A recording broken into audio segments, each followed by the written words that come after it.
Croissance sans trésorerie égale explosion programmée. Cette conférence a mis l'accent sur la trésorerie de l'entreprise, un facteur indispensable pour la croissance de celle-ci. La trésorerie, la bonne trésorerie joue un rôle au sein d'une entreprise.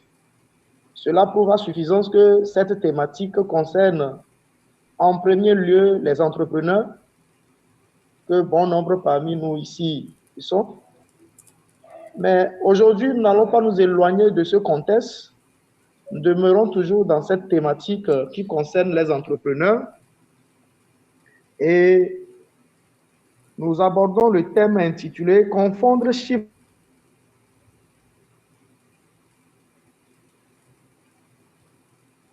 d'affaires et richesse ».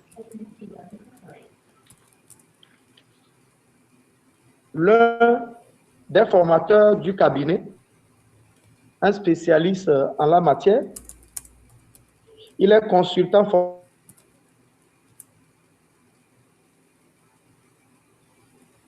formateur en DRH, en direction des ressources humaines et en organisation des entreprises.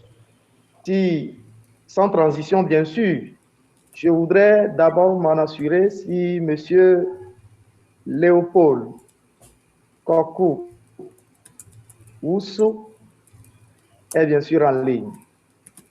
Monsieur Léopold, bonjour.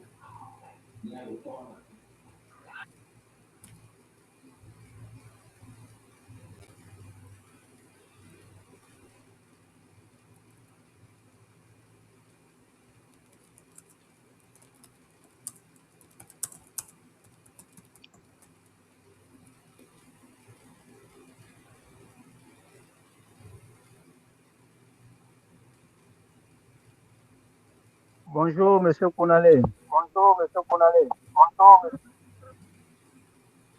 Oui, bonjour. Bonjour, Président. Oui, est-ce que vous m'entendez?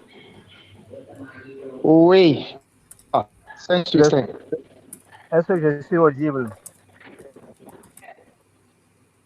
Oui, c'est audible. Je vais m'assurer si la diapositive est affichée.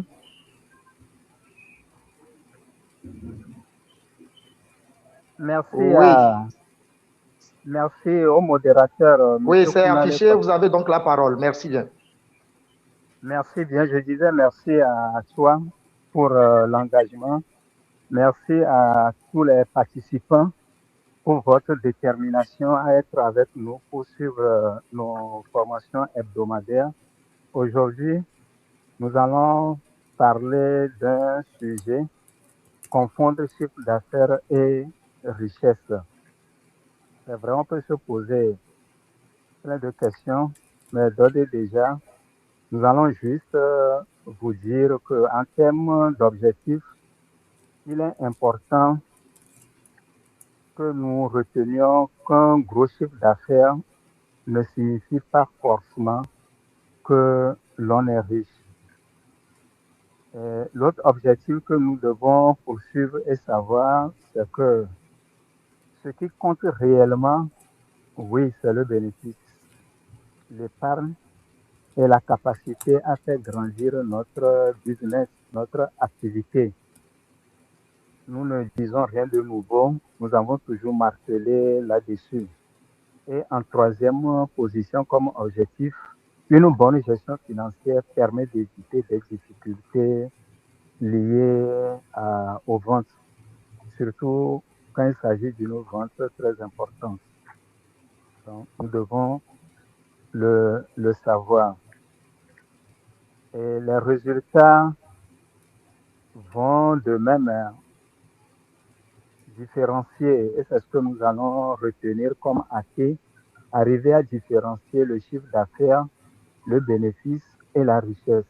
Ensuite, les erreurs fréquentes que nous commettons dans la gestion de nos activités et arriver à faire de simples calculs pour dégager le bénéfice réel. Il y avait une conférence qui nous a parlé de deux bénéfices. Un, que nous dégageons de notre activité et l'autre bénéfice qui constitue l'épargne, et nous devons le savoir, est être capable de prendre de meilleures décisions. Mais avant d'aller, je voudrais saisir cette opportunité pour vous remercier, tel que je le disais dès le début, vous dire que vous êtes le bienvenu. Aujourd'hui, nous allons parler d'une réalité très importante dans nos activités quotidiennes. Mais avant d'aller plus loin, je voudrais commencer juste par une question simple. Je voulais commencer par une question simple. Parmi nous, qui connaît quelqu'un qui vend beaucoup, mais qui a toujours des difficultés financières? Je veux me reprendre. Parmi nous, qui connaît quelqu'un qui vend beaucoup, mais qui a toujours des difficultés financières? Je voudrais ouvrir le bal avec cela. Si un ou deux panélistes réagissent par rapport à cette interrogation, ce serait bien. C'est-à-dire, vous connaissez quelqu'un qui vend beaucoup, mais dans la réalité, qui a des difficultés financières. Oui, allons-y. Qui lève la main?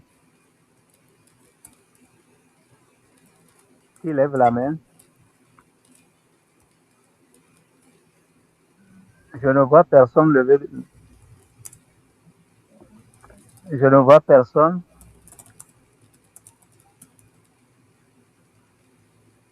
Oui.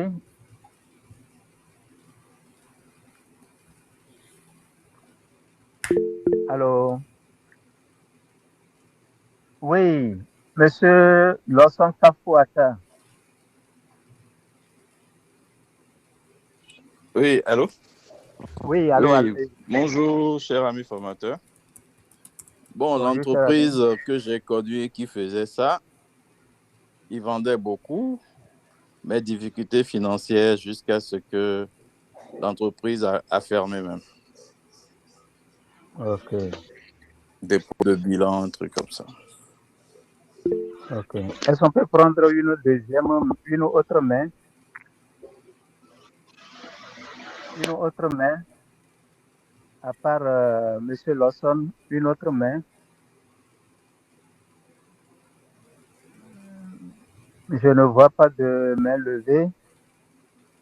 Ok, nous pouvons dire ce que vous venez de dire est très important parce que cela montre une confusion très fréquente.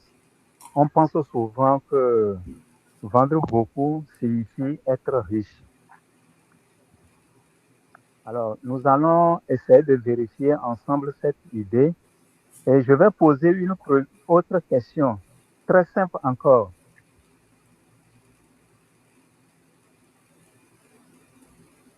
Si une vendeuse réalise 1 million de ventes dans le mois, si une revendeuse ou une vendeuse réalise 1 million de ventes dans le mois, est-elle forcément riche? Oui, non, ou cela dépend. Qui peut réagir? À part M. Lawson, qui peut réagir? Oui, bonjour, monsieur le formateur. Oui, allez-y, s'il vous plaît. Je suis monsieur Saraka Kwame depuis la Côte d'Ivoire. En fait, cela, je vais dire que ça dépend.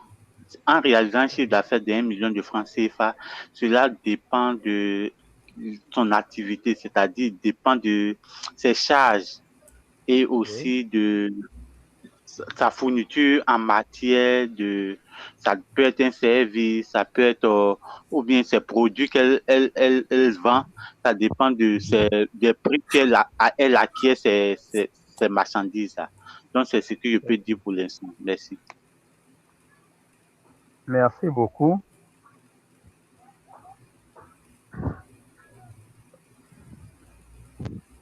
Vous avez suivi l'intervention nous allons ramasser cela pour dire beaucoup de personnes vont répondre oui.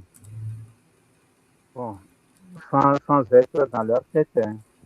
Et c'est normal parce que voir 1 million de francs, bon, ça fait toujours impression.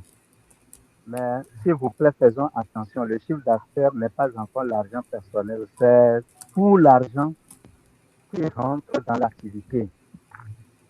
Si on peut le comprendre ainsi. Alors, je vais nous demander qu'est-ce que c'est que le chiffre d'affaires? Qu'est-ce que c'est que le chiffre d'affaires? Un volontaire pour répondre à cette question. Qu'est-ce que c'est que le chiffre d'affaires? Oui, allez-y. Oui, pour moi, le chiffre d'affaires, c'est les ventes, c'est le montant total, le montant global des ventes que nous réalisons au cours d'une période donnée. Ça peut être en semaine, ça peut être mensuel, ça peut être trimestriel, ça peut être semestriel, ça peut être annuel. Donc, c'est les ventes que nous réalisons, les opérations de vente que nous réalisons sur une période donnée. Merci. Super, vous avez tout dit. C'est le total des ventes de la journée, de la semaine, du mois et de l'année. Tout ce que vous avez vendu en termes d'entrée liées à l'activité constitue votre chiffre d'affaires. On peut aller plus loin avec un exemple. Et en prenant ce montant, nous devons faire extrêmement attention. Ce n'est pas encore ce que vous gagnez réellement. Ce chiffre d'affaires n'est pas ce que nous gagnons réellement. Un exemple très simple qui est affiché, vous vendez des pagnes à 500 000, des chaussures à 300 000, des sacs à 200 000, cela fait 1 million.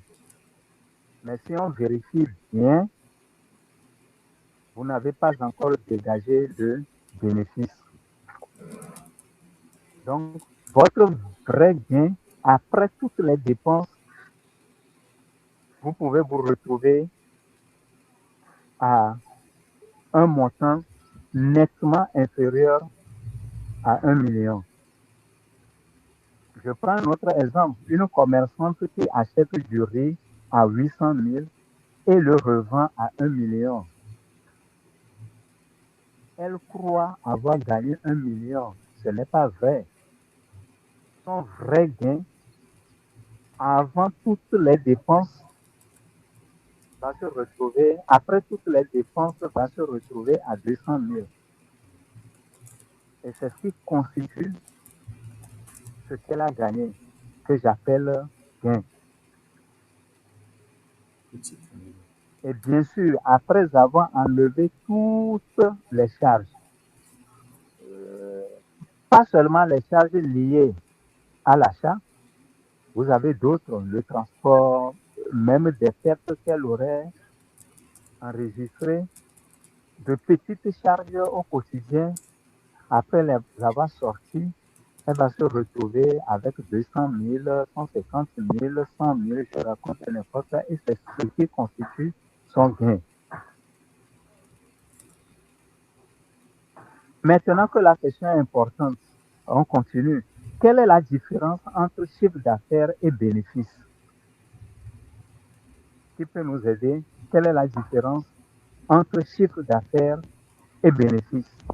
On connaît ces éléments, on va aller droit au but. La différence est claire. À partir de votre chiffre d'affaires, vous dégagez le bénéfice. Donc le chiffre d'affaires impressionne, mais le bénéfice réel, j'allais dire, le bénéfice relève la réalité de notre activité. J'ai dit le chiffre d'affaires impressionne, mais dans la réalité, le bénéfice, c'est ça qui relève la vie de notre activité.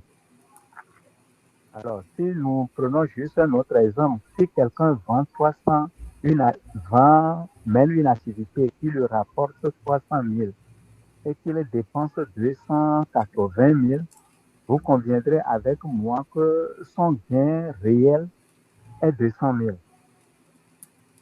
Donc, ce que nous devons retenir ici, c'est que le bénéfice, c'est la différence entre les ventes et les dépenses engagées. Ça, nous le savons depuis fort longtemps. Maintenant, quelles sont les erreurs? Quelles sont les erreurs que nous commettons? Des erreurs que nous commettons, vous les avez, la liste est un peu longue. Dépenser l'argent des ventes rapidement, aussi rapidement que possible. Ce que je peux dire, une bonne journée de vente devient souvent une journée de dépense pour beaucoup, où l'argent du commerce disparaît dans les besoins, je peux dire, familiaux, surtout sans contrôle. Ou bien on veut montrer qu'on a réussi, mais en réalité, l'activité n'est pas encore solide. Et on tombe dans des dépenses généralement qui n'ont pas de lien direct avec la vie de notre entreprise.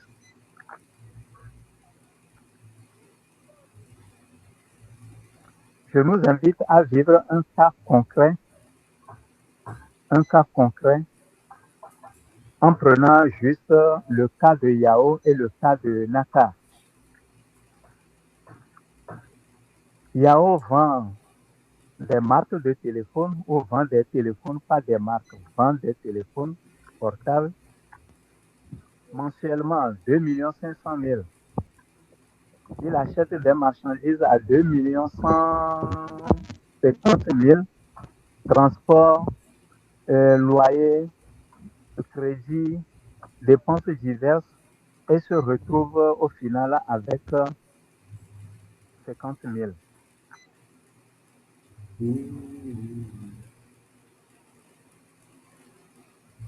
Millions et demi de ventes, cela impressionne. Mais posons-nous la question, est-ce que cette personne est vraiment riche? Et quand vous voyez le calcul, vous conviendrez avec moi qu'il n'a dégagé que 50 000 de bénéfices. Oui, pour certains, c'est bon comme gain. Pour d'autres, on se demande s'il n'y a pas de dépenses qu'on peut compresser. Pour mieux comprendre, voyons maintenant un autre exemple plus simple, peut-être plus parlant pour d'autres. Le cas de Naka.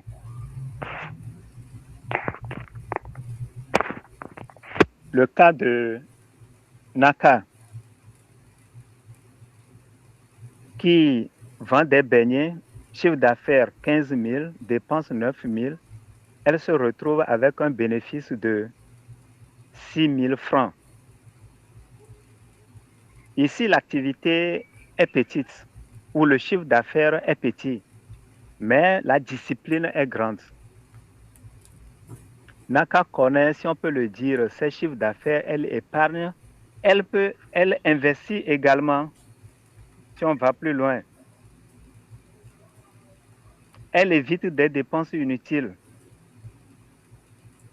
Et d'ici 3 ans, vous pouvez la voir avec soit une boutique ou un restaurant, bref, mener une autre activité ou soit s'acheter de nouveaux matériels. On peut affirmer que cette dernière a une stabilité financière pour le simple fait qu'elle s'est donnée comme discipline d'éviter des dépenses inutiles, d'épargner, de réinvestir une activité, de l'argent dans son business.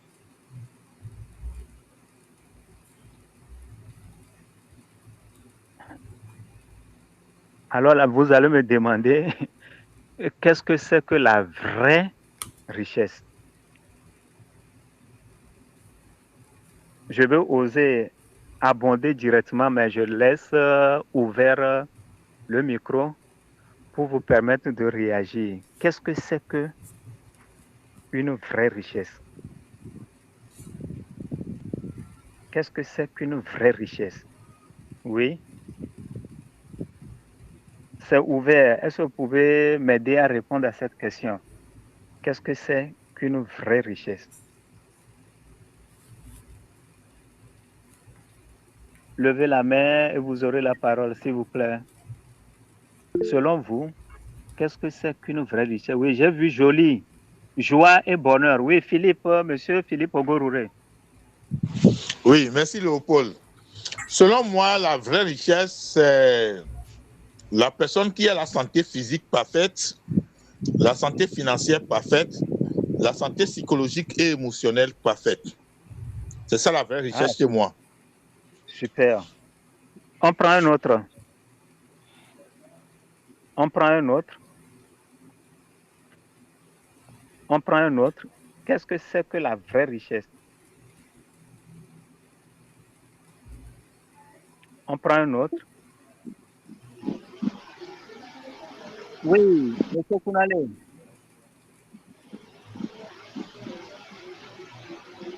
Monsieur Kounale, allez-y. Oui, merci bien, monsieur cher formateur, pour la parole donnée. Je pense que au-delà, en plus de ce que mon prédécesseur vient de dire, la vraie richesse, que elle, au-delà de l'aspect financier, pas encore l'aspect santé, l'aspect psychologie, l'aspect bien-être même de la personne. Mais dans le cadre de notre séminaire ici, nous pensons que on parle de la richesse, c'est sur le plan financier ici que nous allons aborder. C'est pour un entrepreneur, c'est lorsque la personne a déduit toutes ses charges de ses ventes et qui réalise un bénéfice et tous ces bénéfices contribuent pour cet entrepreneur-là, sa richesse, son patrimoine, en fait. C'est ce que je peux dire. Merci beaucoup pour les deux interventions qui tiennent bien. Oui. Mais à tout ce que vous avez dit, je nous ajoute la vraie richesse, c'est quand nous faisons l'effort de garantir tout ce qui est affiché. Avoir une épargne régulière, être à même de renouveler son stock de marchandises, éviter des dettes permanentes pour dire régulières. On s'endette généralement pour des choses qui n'ont aucun lien avec l'activité principale, ainsi de suite. Pour dire que la richesse n'est pas ce que les autres voient,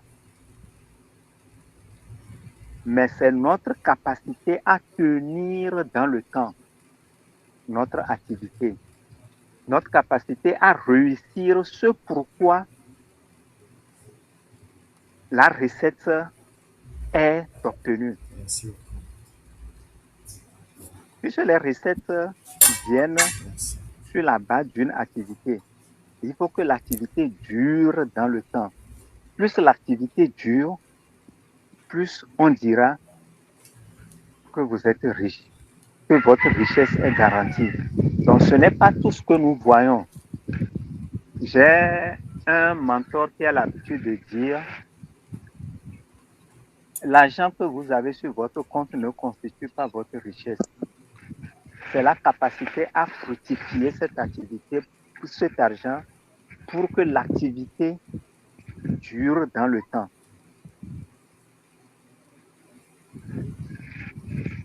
Et je continue.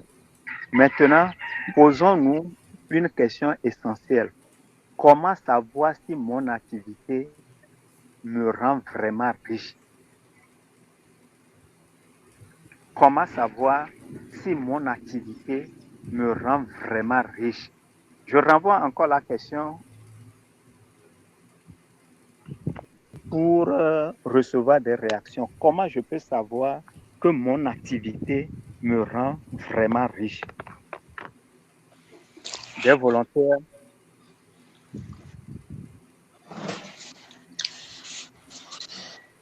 Je ne vois pas encore de main levée. Comment je peux savoir? Oui, Monsieur Philippe Ogorouré, comment je peux savoir que mon activité me rend riche? Dans un premier temps, tu connais ton passé. Tu connais ta Oui. capacité d'adaptation. Maintenant, quand l'activité prospère, tu vois un peu ton évolution. Si tu arrives à détecter que tu as quitté le plan A au plan B et que tu vois tes capacités financières s'améliorer, tes capacités d'adaptation, de résoudre, de répondre aux problèmes qui viennent facilement, tu peux te glorifier pour dire que l'activité que tu fais prospère. Et cela se mesure par des critères. Le niveau d'épargne, le niveau de réussite, le niveau d'investissement. Voilà à peu près, selon moi, personnellement, les mesures qui permettent de voir que l'activité prospère et qu'on est à l'aise, on peut continuer, on peut évoluer positivement. Merci beaucoup à toi, Monsieur Philippe Ogorouré. Est-ce qu'il y a un participant qui souhaiterait ajouter autre chose à ce que Monsieur Ogorouré vient de nous dire? Ajouter juste d'autres paramètres.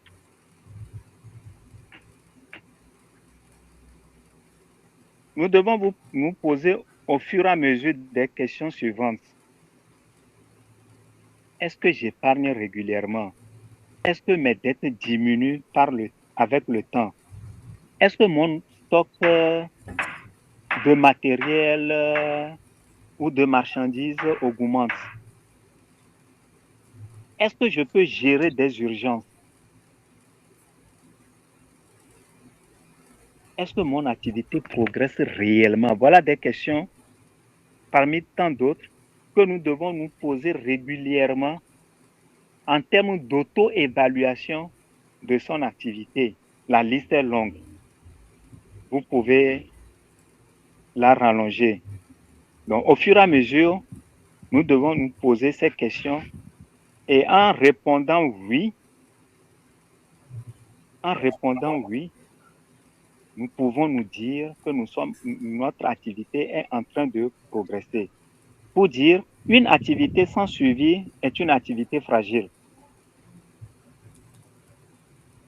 Ce suivi, ce n'est pas à la fin de l'année.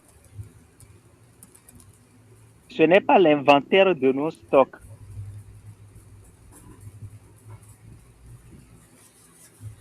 Vous pouvez vous donner 1 mois, 2 mois, 3 mois. Ça dépend du rythme de votre activité. Si je m'endette d'année en année, je ne peux pas dire que mon activité est rentable. Donc, posons-nous, OK? Si vous ne faites pas le suivi de ces éléments, l'épargne, les dettes, le stock, l'urgence, la progression, nous travaillons sans visibilité. Voyons maintenant les bonnes pratiques à adopter. Et ces bonnes pratiques,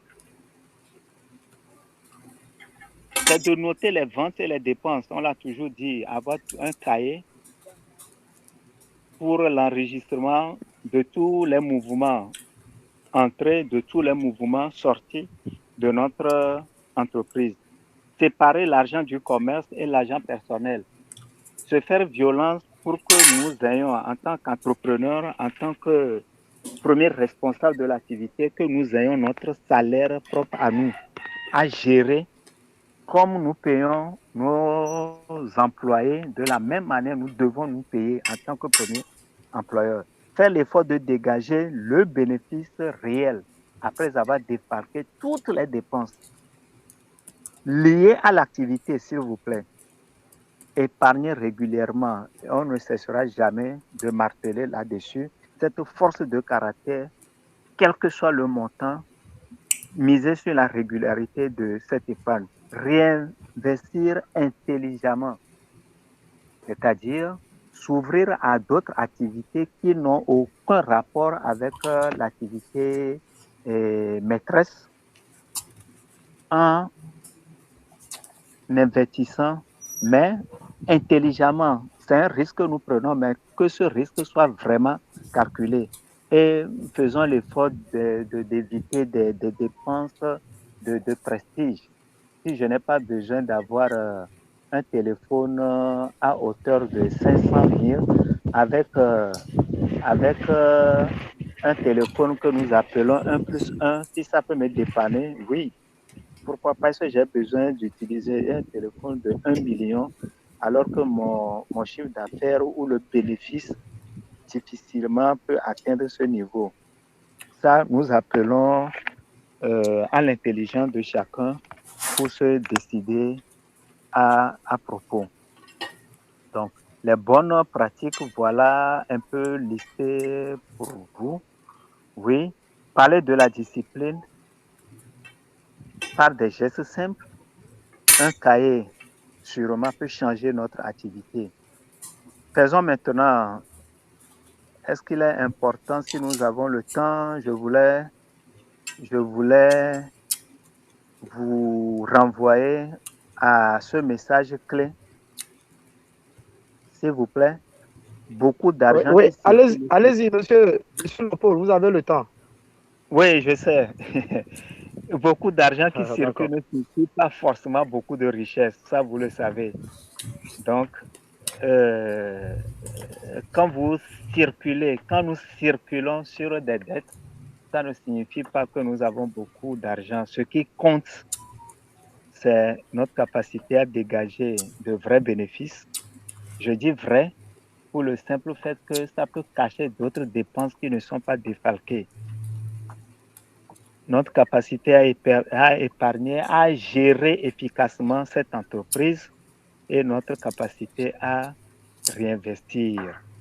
Très important pour nous. Très important pour nous. Je suis en train d'arriver à la fin de mon message en nous disant ceci. Je vais prendre un volontaire pour commenter la conclusion pour nous. Un volontaire pour commenter cette conclusion pour nous.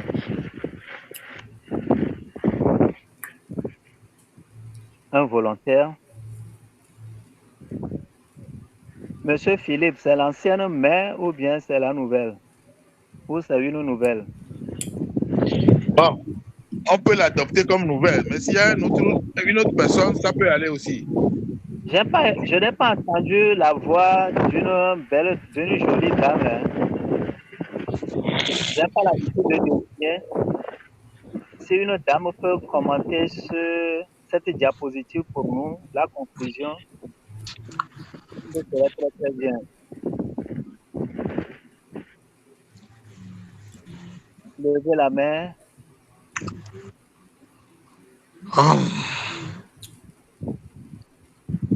Levez la main.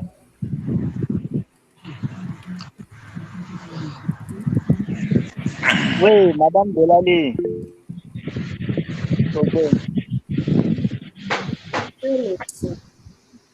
Oui. Si je dis la conclusion, je me dis que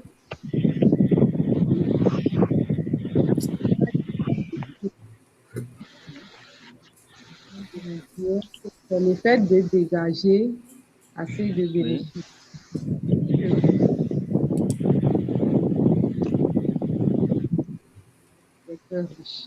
Le bénéfice, c'est ce qui est plus important. Oui.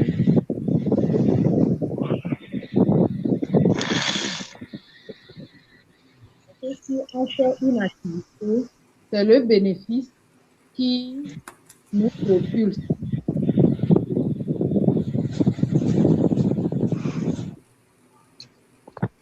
Sur le troisième point, on dit une bonne gestion protège Peut-être l'activité. C'est ça. Donc, si je gère bien, ça veut dire que mon activité sera pérenne.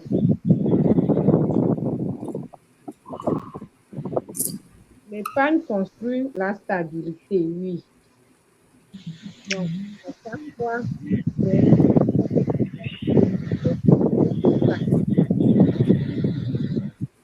l'épargne là qui va donner la force à l'activité que nous menons. Et là, je sais que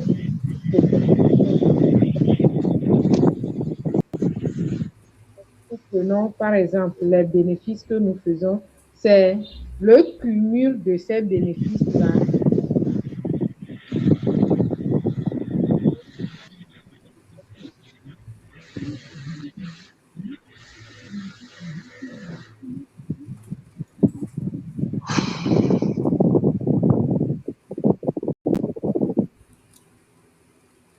Oui, monsieur Léopold, j'ai fini.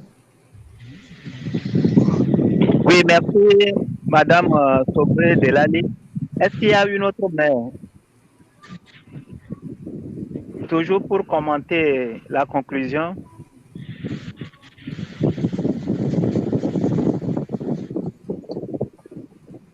Ok, merci bien. Ce que je nous ajoute, aujourd'hui, nous devons retenir une chose essentielle. Ce n'est pas ce que nous vendons qui détermine notre succès, mais c'est ce que nous sommes capables de garder, de gérer et de faire grandir.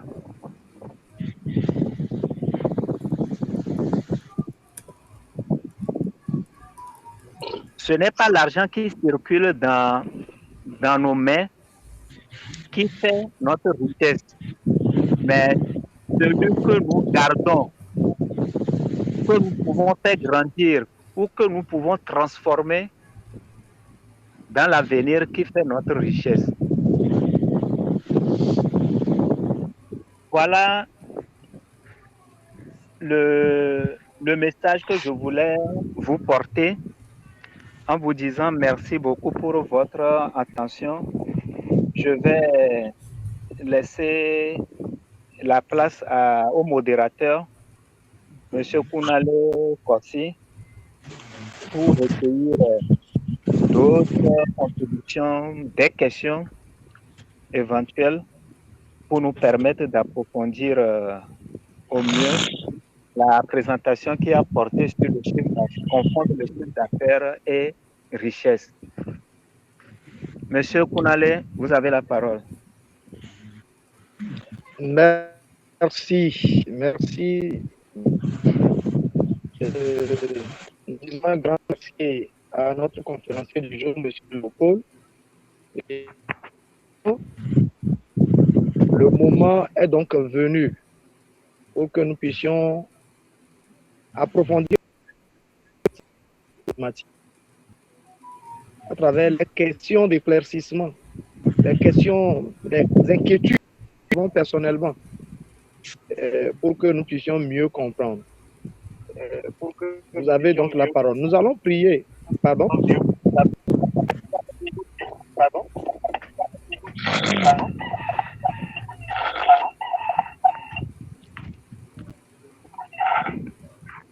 Nous allons prier. Il y a, je pense, joie et bonheur, ainsi que notre présentateur du jour qui ont leur micro allumé, s'ils peuvent, pour que nous puissions bien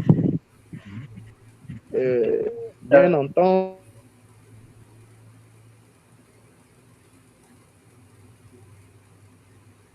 Pardon.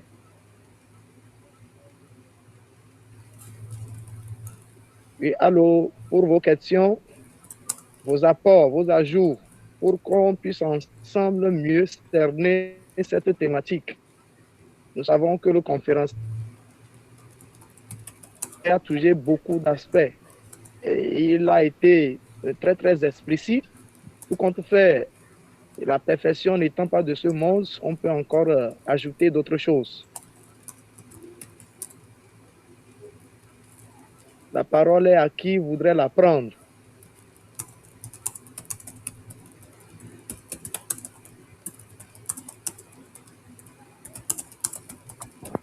S'il n'y a pas de questions, ça veut dire plusieurs choses. Hein.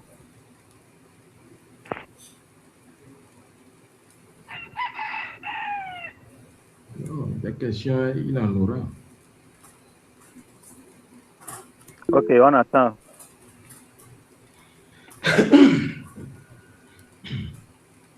Oui, Monsieur Philippe. Monsieur Philippe, il y a, Oui, il y a ensuite Monsieur Kwame. vous l'avez Oui. si bien dit que le formateur a été beaucoup plus explicite. Il a bien développé, il a bien expliqué. Mais n'empêche, les points d'homme ne manqueront pas. La question de richesse même, c'est une question vraiment primordiale. Parce que nul n'est censé de détenir le pouvoir de la richesse. Avec l'IA aujourd'hui, avec l'intelligence artificielle, nous constatons que l'histoire de l'entrepreneuriat, l'histoire de la vente, l'histoire du service devient tout autre chose. Mais parfois, tu peux te sentir avoir la capacité de gérer, la capacité d'adaptation, de pouvoir tout comprendre. Mais n'empêche, il y a toujours un manquement. On confond parfois le chiffre d'affaires et le bénéfice. Mais avec toute l'explication qui a été donnée cet après-midi, je pense que si nous-mêmes, nous arrivons à faire la part des choses, on peut y arriver à comprendre, à détecter la réalité, afin de ne pas faire l'amalgame et arriver à voir véritablement ce qui est notre propre bénéfice et détecter ce qu'on peut épargner valablement afin de pouvoir évoluer positivement. C'est ce que moi je peux dire en guise d'exhortation et de proposition et d'ajout. Merci beaucoup. Merci beaucoup, Monsieur Philippe. Merci beaucoup. Et Monsieur Kwame, qui nous a fait l'honneur depuis la Côte d'Ivoire, voudrait bien intervenir. Monsieur Kwame, En fait, vous avez la parole. Oui, merci, monsieur le modérateur, merci, cher formateur, pour cette brillante présentation sur quelque chose que, en tant qu'homme, nous, êtres humains, je vais dire, quand je dis homme, c'est l'homme et la femme, l'être humain en général, nous tendons à confondre.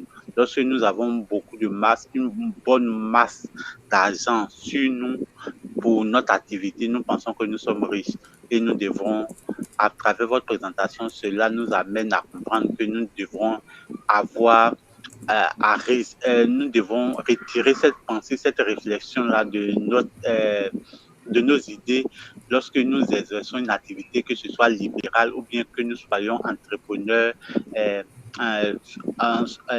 entrepreneurs solo. Ce que je voudrais peut-être que le formateur puisse expliciter, est-ce que cette façon de voir, ça est pareil pour quelqu'un qui fait des services, qui vend, qui est prestataire de services, c'est-à-dire qui est entrepreneur mais qui est prestataire de services. Est-ce qu'il va s'en dire que s'il finit une prestation, s'il a 1 million, est-ce que ça veut dire qu'il est parfaitement riche ou bien s'il doit faire chose? Je connais la réponse, mais je voudrais avoir son avis là-dessus. Ça, c'est un premier aspect. Deuxième aspect concernant la richesse. Est-ce qu'aujourd'hui, la manière dont nous appréhendons cette richesse-là, est-ce qu'il ne faudrait pas associer d'autres éléments pour que cette richesse soit complète? Voici ce que je voudrais dire de l'intervention de la formation de ce jour. Merci. Merci beaucoup, Monsieur Kwame Kwako, qui nous vient de la Côte d'Ivoire. Monsieur Léopold, je vais vous accorder un petit temps pour intervenir par rapport à la question de notre interlocuteur, M. Kwame, qui voudrait savoir est-ce que les dispositions qui ont été données, les astuces, les stratégies qui ont été partagées dans ce module sont également propices pour un entrepreneur qui est un prestataire de service. Et le deuxième aspect de son intervention ou bien de sa question, c'est de savoir comment faire pour que les éléments qui vont compléter la richesse, afin que la richesse soit complète. Il voudrait mieux en savoir davantage. Vous avez la parole, monsieur. Merci bien. Je salue le participant pour ces deux questions, ces deux préoccupations si pertinentes. Oui, un prestataire de service, un entrepreneur, je le mets sur le coup d'un libéral, mais en ciblant, en donnant comme exemple un consultant, un freelance, la question reste posée si il peut appliquer tout ce qu'on vient de partager avec vous. Oui. Si vous êtes freelance, consultant indépendant, est-ce que vous encaissez? Vous faites des recettes? Oui. Est-ce que vous faites des dépenses lors de vos missions? Oui. Ça veut dire que si vous enlevez toutes les dépenses sur une mission, quelle que soit la dépense, l'essentiel qu'elle soit liée à l'activité, alors vous dégagez votre bénéfice. Et sur ce bénéfice, vous allez épargner, ok? Vous allez faire l'effort, pas forcément sur le bénéfice, vous allez faire l'effort de réduire vos dettes, vous allez investir, ainsi de suite. Ça va s'appliquer. Le seul problème, quand nous sommes à notre propre compte, nous confondons les recettes à nos poches. Nous ne faisons pas l'effort de nous payer, de prendre, de fixer un salaire.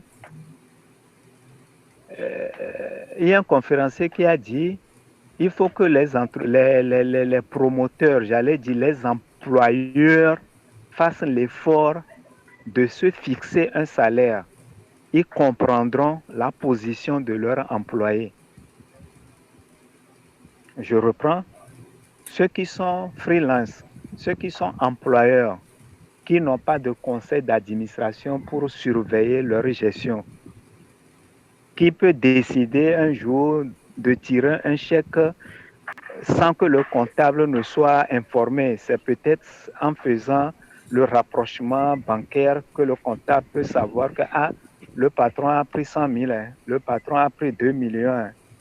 De faire l'effort de se fixer un salaire et de respecter ce salaire, ne serait-ce qu'un an, c'est-à-dire 12 mois, ils comprendront la position de leur employé.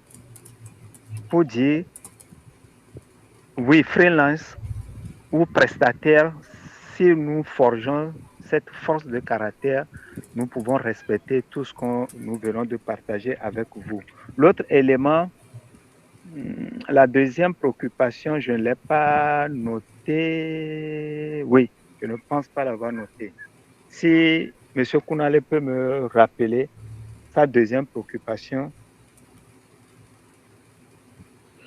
D'accord, oui, je l'ai noté, mais comme il est là, il peut nous le rappeler très rapidement, puisqu'il parlait d'une richesse, comment faire pour que cette richesse soit complète. Oui. Nous avons des notions de comment richesse. Comment faire pour que la richesse soit complète? Non, la liste est vraiment longue. Si je prends les éléments qu'a abordé M. Philippe Ogourure, il y a la santé, ok? Il y a l'état émotionnel, il y a plein de choses qui rentrent en jeu. L'essentiel, que nous trouvons l'équilibre, ok, entre notre vie professionnelle, notre vie familiale et notre vie associative. Ok, quand il y a un équilibre entre ces trois, je pense que nous pouvons prétendre dire que la richesse est garantie. Et lors de la présentation, j'ai dit, faisons l'effort pour que l'activité dure dans le temps. Et c'est cette durabilité qui va concrétiser la richesse. Pas seulement financière, mais la liste est longue, émotionnelle, morale, tout ce que vous pouvez, tout ce qui c'est un peu holistique. Ok, on peut agrandir la liste qu'on veut. L'essentiel que ça ne soit pas un élément qui vient bloquer l'évolution de notre activité. D'accord, merci beaucoup, Monsieur Léopold. J'espère que M. Kwame a eu au moins une petite satisfaction par rapport à son inquiétude. Tout compte fait, nous rappelons que pour les mardis de 12h30 à 13h30, ce n'est qu'un temps court que le cabinet a mis en place pour pouvoir partager telle chose, de telles connaissances avec nos participants. Le cabinet organise...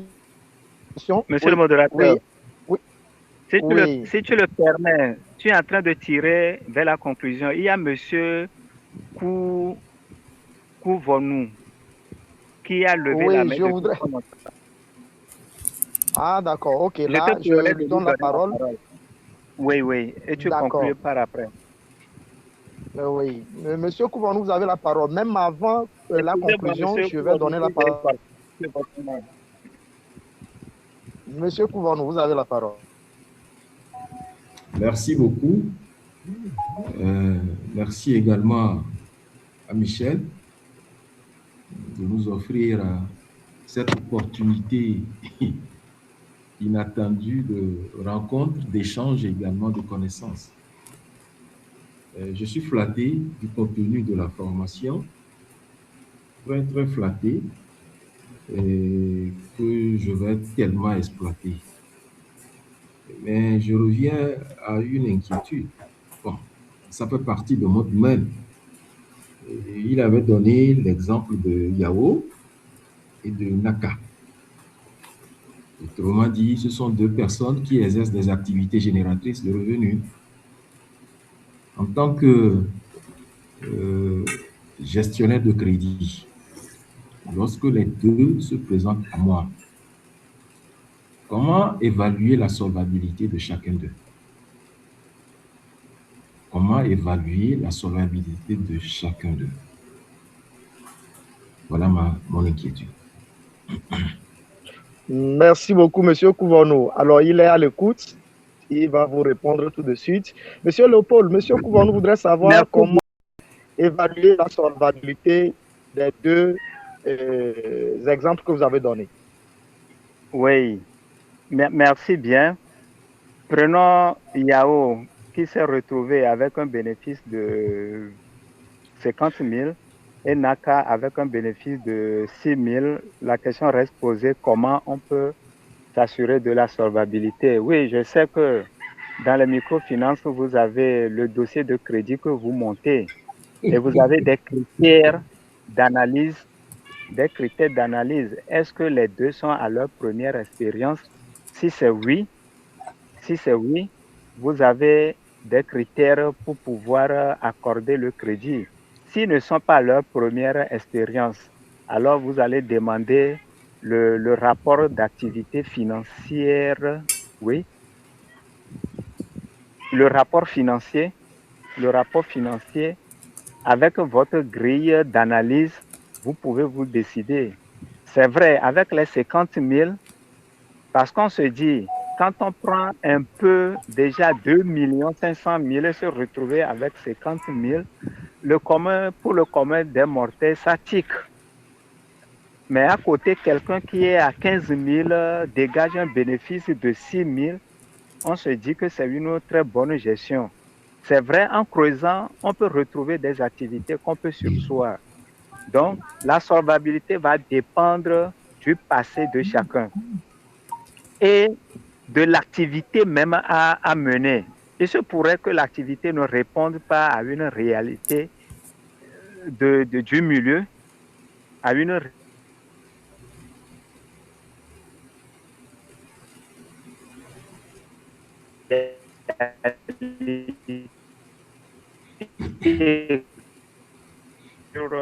beaucoup d'éléments sur lesquels on peut porter ce jugement. Mais c'est très important de creuser l'activité, de creuser le passé pour pouvoir se décider.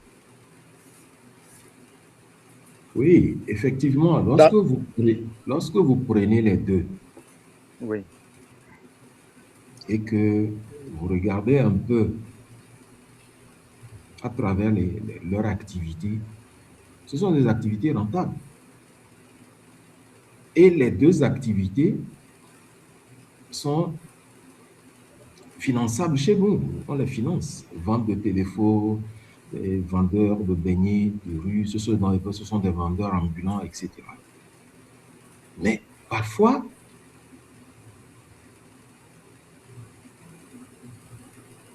malgré l'analyse que nous faisons, malgré la grille à laquelle nous les soumettons, mais moi, parfois, je me pose cette question. Comment ils arrivent-ils à tomber en impayés? Lorsque vous voulez creuser l'abcès, vous n'arrivez jamais à trouver une réponse. Même eux-mêmes, ils n'arrivent pas à vous donner une réponse convenable. Parfois, ils cachent des informations qu'ils ne veulent pas partager avec vous. Mais est-il dit que c'est l'activité que nous faisons, le crédit? Le crédit, c'est ça le commencement de l'activité de microfinance et même des banques. Lorsque vous ne le faites pas, n'attendez rien en fin d'année. Et lorsque vous êtes en face de certaines personnes dont l'activité est rentable, comme c'est bien chiffré comme cela, le paradoxe, c'est que vous tombez en impayé. Ce qui fait qu'aujourd'hui, beaucoup de microfinances ont des impayés dans leur portefeuille. Quelle solution vous nous proposez? D'accord. Monsieur Kouvanou, merci beaucoup pour cette inquiétude. Je pense que c'est justement pour cela que le cabinet ODEOL est là. Nous faisons des propositions dans DG est en train de lever la main. Je vais lui donner la parole tout à l'heure. Mais je nous propose d'approcher le cabinet ODEOL et nous allons vous accompagner dans la résolution de ces soucis. Monsieur Michel Adopré, vous avez la parole. Merci beaucoup à tous pour les interventions. Cette question est capitale. Et ayant été acteur pendant longtemps dans la microfinance, je me suis rendu compte que lorsque les clients arrivent, nous sommes limités dans la collecte des données. C'est l'information que le client donne qui nous permet de remplir le formulaire pour décider si on doit sortir un crédit ou pas. Est-ce que je rejoins M. Kouvanou à ce niveau-là? Tout à fait. Voilà. Maintenant, ce que nous ne maîtrisons pas, c'est que on est obligé de faire confiance à l'information que le client donne parce que nous n'avons pas des données sur une période donnée qui montre réellement l'état de santé ni la trésorerie réelle de l'institution. Surtout qu'on travaille beaucoup avec les gens dans l'informel. C'est pour cela nous sommes en train de travailler actuellement sur l'application commerçant et il y a un volet passeport crédit. Alors, premièrement, l'application n'est pas pour encourager les gens pour prendre du crédit. C'est pour bien gérer leur business, pour lire concrètement quand ils vendent un article, quelle est leur marge bénéficiaire et autres.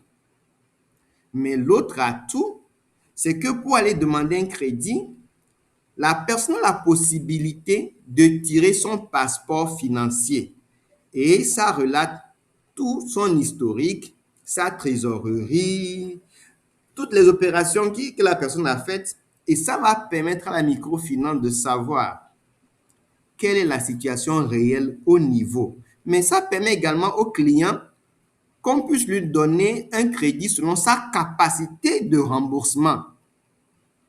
Parce que des clients, souvent, par émotion, disent « Ok, maintenant, je veux prendre le crédit de tel montant. » Et lui-même, il fixe le crédit là, mais la capacité réelle de remboursement n'existe pas. Et maintenant, comme il s'est fixé son objectif, il va fournir les informations nécessaires pour que le crédit soit débloqué. Et le constat sur le terrain, c'est qu'effectivement, il sera en incapacité de rembourser ce crédit-là. Donc, c'est important que les institutions de microfinance, ou bien les prestataires de services financiers, puissent avoir une lisibilité réelle, même si on est dans l'informel. Donc, il faut mettre des outils à disposition des entrepreneurs pour que eux-mêmes, parce que après tout, quand tu dis tu veux 2 millions, alors que ta capacité c'est 200 000 francs, et que tu as pris peut-être du crédit quelque part pour venir renflouer ton compte dans une microfinance et tu as laissé ça pendant un moment pour dire que oui, j'ai épargné, etc. Mais tu te mets en difficulté toi-même. Les stress financiers de remboursement, de non-remboursement, de recouvrement, tout ça là, tu te mets en difficulté. Donc, autant se dire la vérité pour renforcer la relation de confiance entre le client et la microfinance. Et ça, c'est des outils, des applications qui nous permettront de retracer un peu l'historique. Comme ça, dans l'application, on va avoir un coach IA. S'il arrive que la personne donne des informations erronées dans l'application parce qu'il veut obtenir un crédit peut-être dans 3 mois, l'IA va pouvoir lui donner, quand il va tirer son passeport financier par rapport aux recommandations que l'on met dans l'IA là, l'IA va lui dire son comportement. Parce que quand tu mens là, il y a des niveaux où ton cerveau ne scène pas tout. Donc, à un moment donné, tu sors le passeport financier et après, tu sors la recommandation de l'IA pour que toi-même, tu saches exactement quelle est ta capacité. Voilà le travail que nous sommes en train de faire, M. Kouvonou. Ok, merci beaucoup. Est-ce que ça Alors, peut aider? j'espère que monsieur... Est-ce que ça peut aider, M. Kouvonou? Sinon, on va Oui, continuer en oui, inbox. ça va. On va continuer en inbox pour que Ça vous va. puissiez mettre des inputs pour qu'on puisse avoir un outil assez sophistiqué pour nous aider. D'accord. Merci. Merci beaucoup à M. Michel pour son intervention. Chers participants, chers mesdames et messieurs, je pense que le temps qui nous est imparti est déjà écoulé, mais c'est un débat enrichissant. Et je sais que beaucoup ont encore des inquiétudes à soulever. Nous sommes disponibles. Contactez le cabinet et, toutes les informations, toutes les inquiétudes que vous avez, vous aurez des solutions. Je le disais tantôt, nous avons des outils que nous préparons pour mettre à la disposition des entrepreneurs et des participants que nous sommes. Donc, la semaine prochaine va encore nous amener sur d'autres horizons. Soyez au rendez-vous. Je voudrais la parole à M. Dis merci à certaines qui sont très souvent réguliers, Madame Yonoufia, Madame Sika, Madame Delali, Monsieur Lawson, Monsieur Kouvanou, Monsieur Philippe, Monsieur Kodjo Benoît, Monsieur, ils sont très nombreux. Merci pour vos participations régulières. Et Monsieur Léopold, je vous donne la parole pour votre dernier mot. Merci beaucoup. En ajout à la dernière intervention, il est important que nous formions, nous renforcions les capacités des agents de promotion en leur faisant comprendre qu'ils font partie de la solvabilité des membres, de ceux qui prennent crédit. Ils ont cet engagement à les accompagner pour que les crédits soient vite remboursés. Pour mon mot de fin, merci à tout un chacun. Nous devons retenir que le chiffre d'affaires n'est pas la richesse. Et la richesse se construit en épargnant, d'abord dégageant une marge réelle pour le bénéfice, en épargnant, en investissant, en faisant tout et tout pour que l'activité dure dans le temps. Merci bien. Et à mardi prochain. Merci beaucoup. Merci à tout un chacun d'entre vous. Bon après-midi et à mardi prochain.